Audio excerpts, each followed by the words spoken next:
지난 시간에는 여러분들한테 최씨 정권 시대에 상감청자가 최고도로 발전해 있었다. 그게 조계종이라는 우리 고유 이념을 인연 기반으로 해서 그런 발전을 이뤄낼 수가 있었다 하는 얘기를 해드렸어요. 그런 말을 해드렸는데 이번 시간에는 여러분들이 최씨 정권 시대 하면은 또 떠오르는 얘기가 있죠. 그게 팔만대장경판이란 말이죠. 그래서 그 팔만대장경판이 어떻게 해서 이 최씨 정권 시대에 이루어지는지 하는 얘기를 해드려야 되겠는데, 사실 요새 이 팔만대장경판이 세계문화유산으로 지정이 됐다고 그래요. 근데 그거야 뭐 우리 민족이 영원히 국보로 여겨야 되는 생각하고는 별 관계는 없는 얘기지만 어쨌든 이제 세계적으로 인정될 만큼 세계적인 보물로 중시되고 있다 하는 사실은 우리가 기분 좋은 일이죠. 어쨌든지 간에 여기 보이는 이 대반열반경이라는 이런 경전이 바로 그 팔만대장경판으로 여러분들이 알고 있는 해인사 장경각에 보존되어 있는 그 경판을 인쇄한 그런 이 불경입니다. 경책이에요. 그래서 이런 게 이 경이 어떤 과정으로 이루어지는지 하는 거를 이제 말씀을 드려야 되겠는데, 이런 대장경판이 다른 데는, 지금 다른 나라에는 남아있질 않아요. 송나라에서도 만들고 연나라에서도 만들고, 그래서 대장경판을 이때 이전에 먼저 만든 경우가 많이 있었지만은 이렇게 온전하게 대장경판이 그대로 현재까지 전해지는 경우도 별로 없거니와, 또 우리가 팔만대장경판을 왜 세계적인 보물로 높이 평가를 해야 되느냐 하면은 이 대장경판에는 오자나 탈자가 없어요. 지금 이 할자 인쇄를 한다 하더라도 사실 오자 탈자가 많이 생기는 법인데, 이거는 목판에 새긴 거예요. 목판에 새겼으면서도 오자 탈자가 거의 없을 정도라 돼서 세계적인 보물로 인정이 되는 거예요. 그래서 경판 자체만 지금 보존하고 있다, 고려시대 만든 거 보존하고 있다 해도 그것도 굉장한 건데, 그것이 불교 경전사상, 경전 인쇄사상 오자 탈자가 가장 적은, 하나가 없다고 얘기는 못하죠. 그렇지만 제일 적은 그런 경전이 되어 있다 하는 그 사실 자체가, 이거는 마치 신라시대 석굴암 만든 거하고 똑같죠. 그래서 우리는 모든 그 기왕에 발전됐던 문화를 우리가 마무리를 짓는다 하는 얘기를 했는데, 이 대장경 판각하는 데 있어도 이게 마무리 지어 놓은 겁니다. 그래서 근래에 일본이 대정년간에 이 신수대장경이라는 대장경을 활자로 인쇄하면서 그 저본을 삼은 거, 밑바탕 본으로 삼은 게 바로 이 고려대장경. 이보다 더 완벽한 게 없으니까. 그래서 완벽한 대장경을 만들어 놓은 게 바로 이 최씨 정권 시대. 근데 여러분들, 무신정권이라는 거하고 대장경 같은 이런 이 문화행사에 극에 이르는 일이 그 무신정권 하에서 일어났다는 거하고 상당히 상반된 일인 것 같이 느껴지잖아요. 그런데 그런 일을 이때 해놨다. 그러니까 단순하게 이 최씨 정권 시대라는 거는 그냥 여러분들 이 머릿속에 각인된 것처럼 단순한 무신정권 시대, 무식한 시대, 이렇게 봐서는 안 되는 일이라. 그러니까 그 시대는 먼저 시간에도 얘기했지만 분명히 조계선종이라는 그 통치 이념을 가지고 아주 문화를 건전하게 이끌어갔고 같은 그런 시대였던 거를, 이런 걸 통해, 문화유산을 통해서 우리는 확인할 수가 있다. 그래서 이런 그 대장경판이 이제 어떻게 만들어지는가, 이게 그 해인사에 보관되어 있는 경판이에요. 한 장 한 장에. 이 목판을 인쇄를 해놓으면 먼저 봤던 거고 경전이 나오는 거란 말이에요. 경전이 나오는 건데, 이분은 진각국사 해심이라는 분인데, 먼저 시간에 봤던 보조국사 진울의 수제자예요. 그래서 송광사 16국사 중에 제2대 국사란 말이에요. 그러니까 이분은 그 대장경 판을 이제 새겨야 되는 그 시기에 새기기 시작하는 2년 전에 돌아왔어요. 2년 전에 돌아왔으니까 새기는 일에 사실상 이 앞장섰던 뒤에서 앞장서지는 않았겠지만 뒤에서 그 일을 이루어지도록 했던 역할을 했던 분은 이분이었을 가능성이 커요. 그래서 이 제자들이 그 뒤에 이제 내내 이 대장경판 판각하는 일에 관여를 한다. 관여를 하고 나중에 이제 판각이 끝나고 나서 경찬법회를 하는데 이 법선들이 나와서 그걸 주도를 하게 된다. 그래서 최씨 정권과 지금 송광사라는 절은 밀착이 되어 있는 최씨 정권의 그 인연 기반의 그 근본 도량인 근본 사찰이었던 게 송광사다 하는 사실을 여러분들이 아셔야 된다. 그래서 이런 진각국사가 이제 그 당시에 진각국사는 먼저 보조국사는 최충원보다 9살이 아래예요. 9살이 아래인데 이 진각국사는 최충원이 돌아가고 나서 죽고 나서 그 뒤를 이은 게 최우라는 사실 여러분이 잘 알죠. 그래서 최우라는 사람이 2대 집정이 돼가지고 최씨 정권을 이끌어가는데 사실상 최충원이 최씨 정권을 시작은 했지만은 최씨 정권의 절정기를 맞게 되는 건 이 최우 시대예요. 근데 최우보다 이 진각국사는 한 살이 많아요. 한 살이 많아서 이게 정말 이제 사실상 왕사 노릇을 한 거죠. 사실상 그 국사 노릇은 이제 한 거란 말이에요. 그런데 그 국사 노릇은 왕에게보다는 사실 최씨들한테 국사 노릇을 한 거죠. 그래서 근데 이분이 이제 전라도 화순 사람인데 그래서 전에 도선 얘기할 때 잠시 언급을 했어요. 이분도 날 때 이분 어머니가 떠내려오는 그 샘에서 오이 하나 건져 먹고 났다는 거예요. 이제 그런 전설이 있는 분인데 이분은 본래 출가하기 전에 지금으로 말하면은 그 태학의 재생이었다. 태학생이었어요. 그래서 진사 출신이에요. 그런데 그러니까 유교에도 능하고 문장에도 능한 그런 분이라. 그러니까 통치 이념에도 밝았을 거예요. 그런 분이 출가를 해서 조계종 제2대 교주가 된 거라. 이제 이런 분이 이제 뒤에서 늘 바른 길로 이끄니까 최씨 정권이 그 올바른 문화정책을 수립해 나갈 수가 있었으리라고 생각이 돼요. 그래서 이 시기의 그림이라고 생각되는 그림들이 지금 이런 그림, 이 시기에 그려졌으리라고 생각되는 게 나한도, 그 불화로는 이런 비로자나불이 지금 남겨져 있어요. 그래서 이 시기 불상 지금 이게 이제 학자들 간에는 여러 설이 분분하지만은 제 입장으로는 이런 철불이 이 시기에 만들어졌으리라고 생각해요.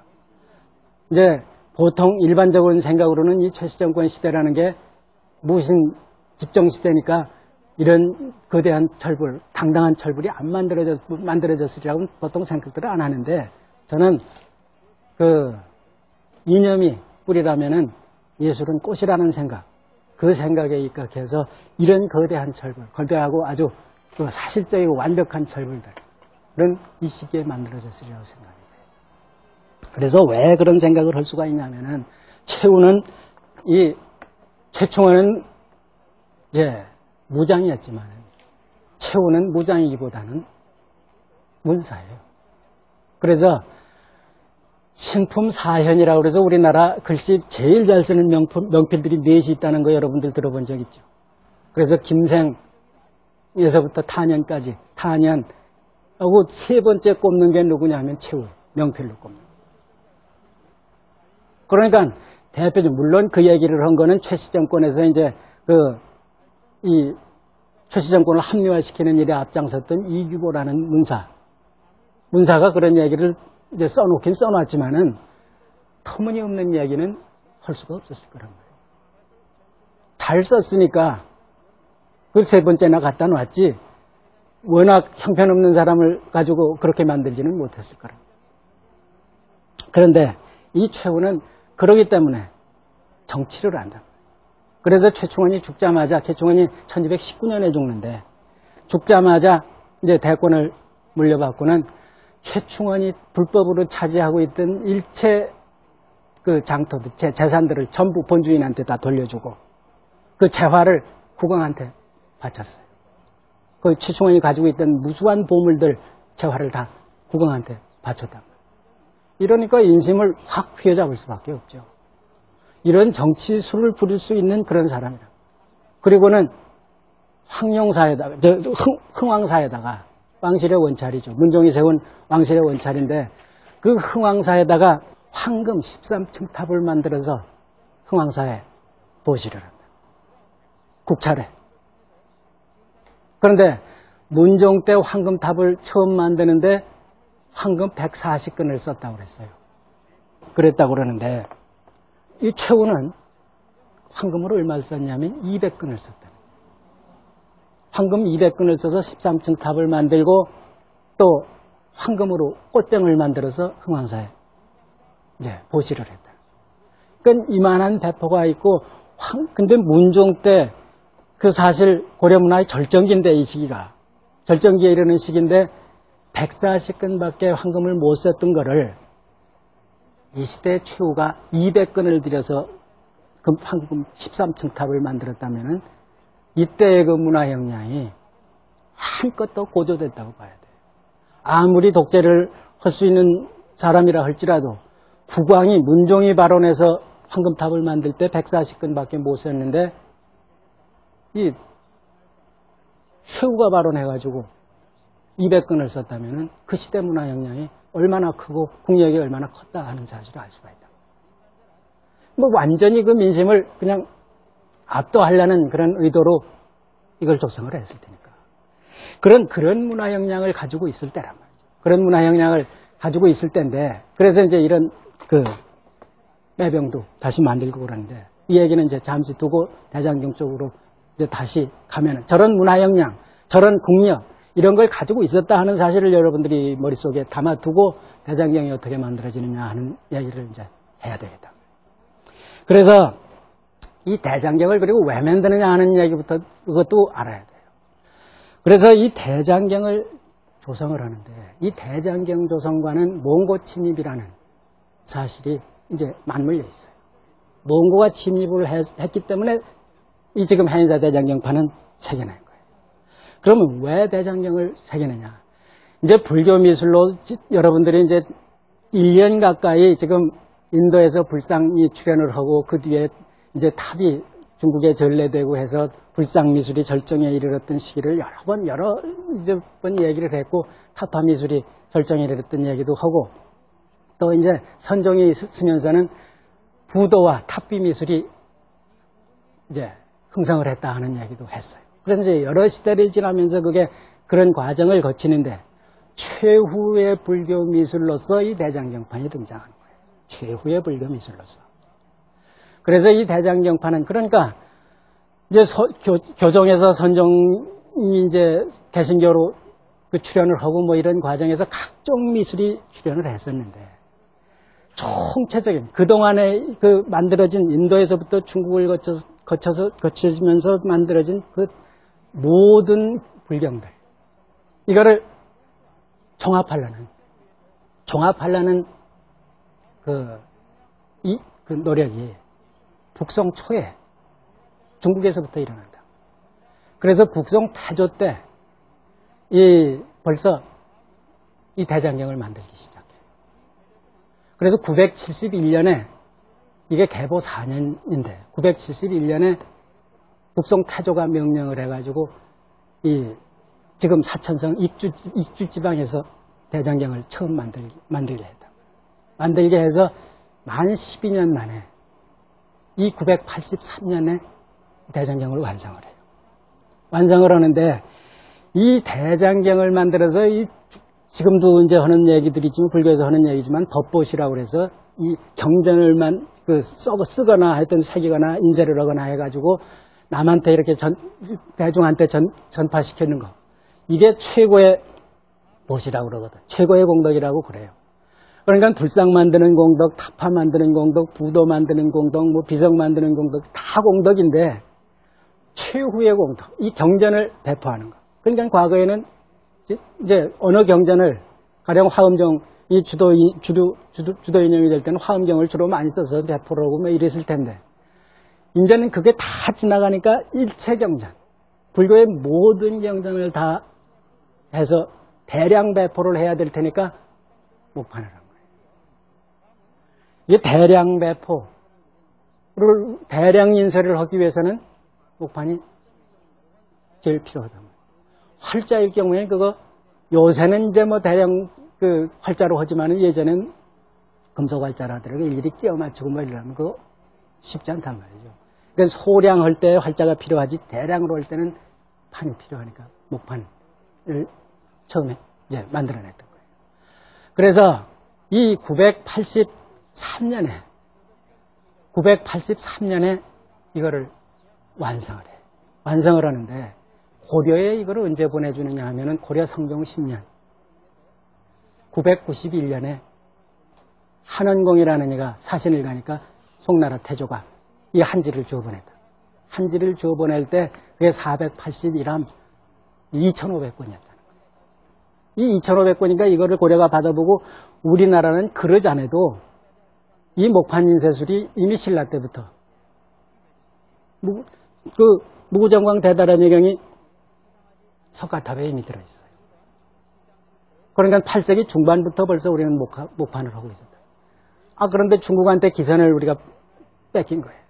뺏긴 거니까 고려도 바로 이거를 이제 대장경 판을 만들고 싶은데 그 계기가 온다. 그란이 침입을 해요. 그란 침입하는 얘기를 그 전에 했어요. 그래서 이 현종이 등극하면서 그란이 침략을 하니까 그란 성종이 40만 대군 몰고 침략을 했다는 얘기를 했어요. 그러니까 현종이 나주로 피란하면서 이 대장경판을 새김으로써 그 힘으로, 그 불력으로, 그 공덕으로 그란 병사를 물리치겠다 하는 발언을 한다. 그때는 무력으로 딸리니까 별 도리가 없어요. 그리고 그렇게 생각하면 그렇게 됩니다. 간절하게 그렇게 전 국민이 간절하게 그렇게 생각해서 힘을 모으면은 그게 된다. 선덕여왕 때 황룡사 구층탑 세워가지고 삼국 통일하는 거나 마찬가지. 그러니까 그게 왜 그렇게 되느냐. 민심이 결집이 되거든. 한 뜻으로 묻힌단 말이에요. 오직 한 가지 뜻으로 대장경을 만들어야 되겠다. 그래서 실제로 퇴각을 했어요. 물론 가만히 그것만 만들고 앉아서 퇴각하는 거 아니죠. 우리가 그러면서 열심히 싸워서 격퇴를 했으니까 양주 같은 분이 이제 뭐 구주상 싸움에서 뭐 평안도 일대에서 전체 이 그란군을 다 격퇴를 하고 이제 격퇴되는 것도 그런 확고한 믿음이 있으니까 그렇게 된 거예요. 그래서 이렇게 대장경판을 만들어서 됐던 거를 그러니까 그 뒤에 이제 이거를 초조대장경이라고 그래요. 현종 때부터 문종 시대까지 걸쳐서 만든 게라. 그러니까 끊임없이 만들어 나왔다. 이때 이미 중국 대장경판을 그 송나라 대장경판을 이제 저번으로 쓰기는 쓰면서도 그대로는 절대로 안 했어요. 그대로는 절대로 않고 이게 이제 초조대장경이에요. 그래서 처음에 만든 겁니다.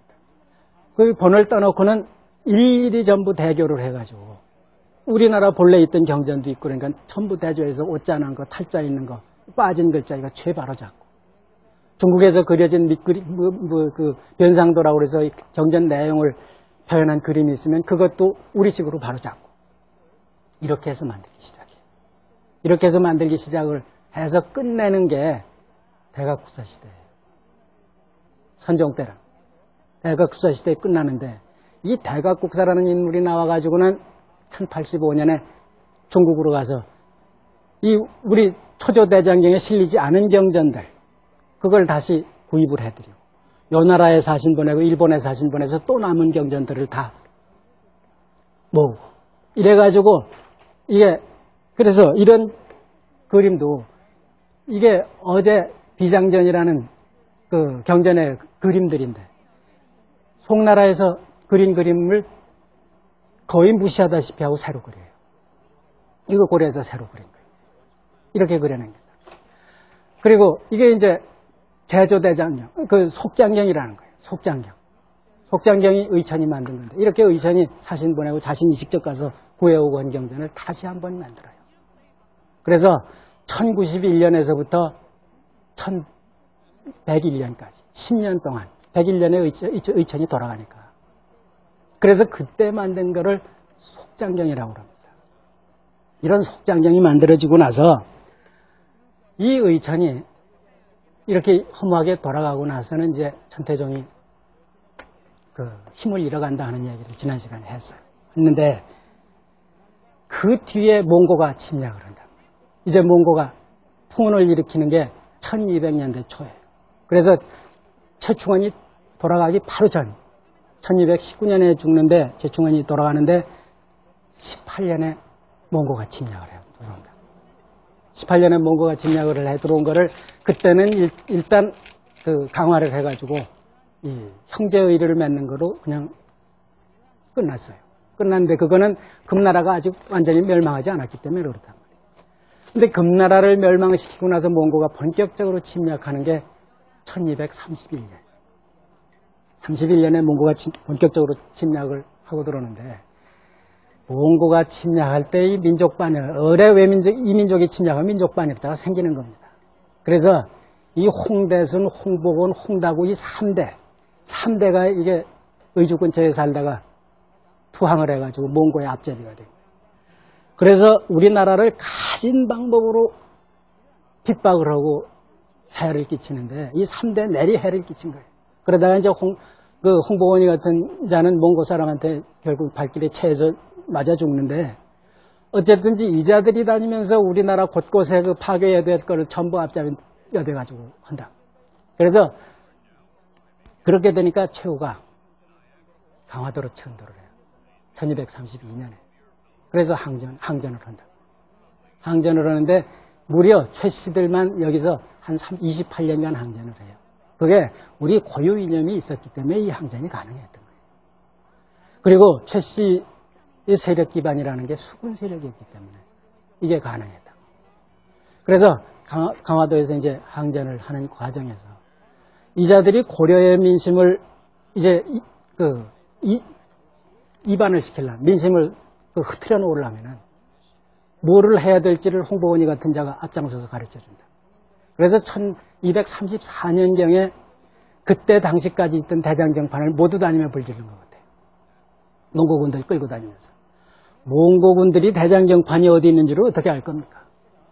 이 민족 반역자가 다니면서 그런 짓을 한 거예요. 이거 항상 우리가 염두에 두고 경계해야 돼요. 그래가지고는 이렇게 완전히 타버리니까 민심을 결집시킬 방법이 없죠. 이제 절망을 한단 말이에요. 절망을 하게 되니까 최후가 1236년에 이 대장경을 다시 만들기 시작을 하는 거예요. 만들기 시작해서 무려 15년에 걸쳐가지고 이 대장경판을 완성을 해요. 그때는 초조대장경, 속장경을 이미 겪고 있었기 때문에 경판은 탔지만은 거기서 찍어낸 책들은 다 있었을 테니까 그걸 바탕으로 해서 아주 완벽한 대장경판을 만들어내기 시작을 했다. 만들어내서 15년 동안 하는데 주로 강화도에서 했고 또 남해도 이 경상남도 끝은 그 남해에 분사를 설치해가지고 거기서도 일부는 새겨냈다. 새겨내는데 이런 고려 청자가 최우의 아들이었던 최항, 이 최항이라는 인물 죽고 나서 그 무덤 속에서 지석하고 같이 출토를 했는데 바로 이런 고려 청자, 이게 진사로 이렇게 상강기법에서 더 발전시키는 이런 진사체, 이 청자가 출토됐다는 거예요.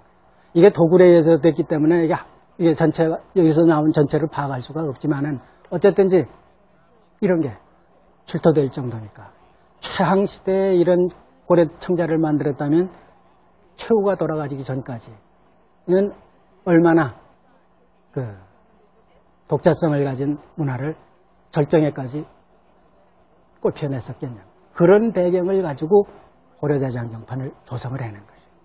그래서 최후가 1249년에 돌아가는데 벌써 1248년경에 대장경은 주요 부분은 거의 다 판각이 됐었다는 거예요. 됐던 거를 보다 더 뒷마무리를 하려다가 그 뒷마무리 되는 거를 못 보고 최후는 돌아갔어요. 1249년에. 돌아가고 나서 1251년에 이게 이제 완전히 회항을 한다. 완전히 뒷마무리까지 다 정리를 하고 고려대장경을 제조 사업을 끝마치는데, 그래서 우리는 이런 고려대장경을 지금 해인사에 있는 8만대장경판을 제조대장경이라, 두 번 새겨낸 대장경판이라 해서 제조대장경판이라고 그래요. 그런데 왜 우리가 8만대장경이란 그 경판 수가 81,137매라는 거예요. 그래서 그렇게 많은 숫자이기 때문에 우리가 8만대장경이라, 판수가 그래서 8만대장경이라고 그렇게 부르는 거예요. 그래서 이런 8만대장경판을 만들어내는 그 시기의 그 배경이, 이런 최씨들이 세계 유라시아 대륙을 말발굽으로 안 밟은 데가 없을 정도로 정말 세계화시켰던 몽고 대제국, 그 대제국한테 한반도도, 즉 현재의 한반도도 다 차지하고 있지 못하던 고려라는 작은 나라가 최씨들만 28년간 저항을 했다. 강화도로 가가지고. 그 저항하는 과정에서 이런 대장경판을 이제 만들어내게 됐던 거예요. 그래가지고 이런 대장경판이 지금 해인사에 이렇게 보관이 되어 있어요. 이게 대장경판 장경각 내부예요. 이게 지금 대장경판이라고. 장경각의 지금 모습은 이렇단 말이에요. 그리고 여러분들이 가보면은 그 장경각 앞에 이렇게 법보존이라는 글씨가 이렇게 써 있어요. 그래서 여기에 지금 이렇게 대장경을 수장을 해놓고 있어요. 그래서 이 8만대장경이라는 대장경판이 어떠한 배경으로 만들어졌느냐 하는 사실을 여러분들이 대강 짐작하셨으리라 생각이 돼요. 그래서 오늘 강의는 대체로 이거로 끝마치겠는데, 그동안 제가 한 1년 동안 우리 미술을 바로보자는 이제 주제를 내걸고 여러분들한테 강의를 해왔는데, 오늘 강의로 1년 강의를 끝마치도록 하겠습니다. 자, 이걸로 여러분들한테 이제 강의 끝나는 거를 말씀을 드리고 끝이도록 하죠.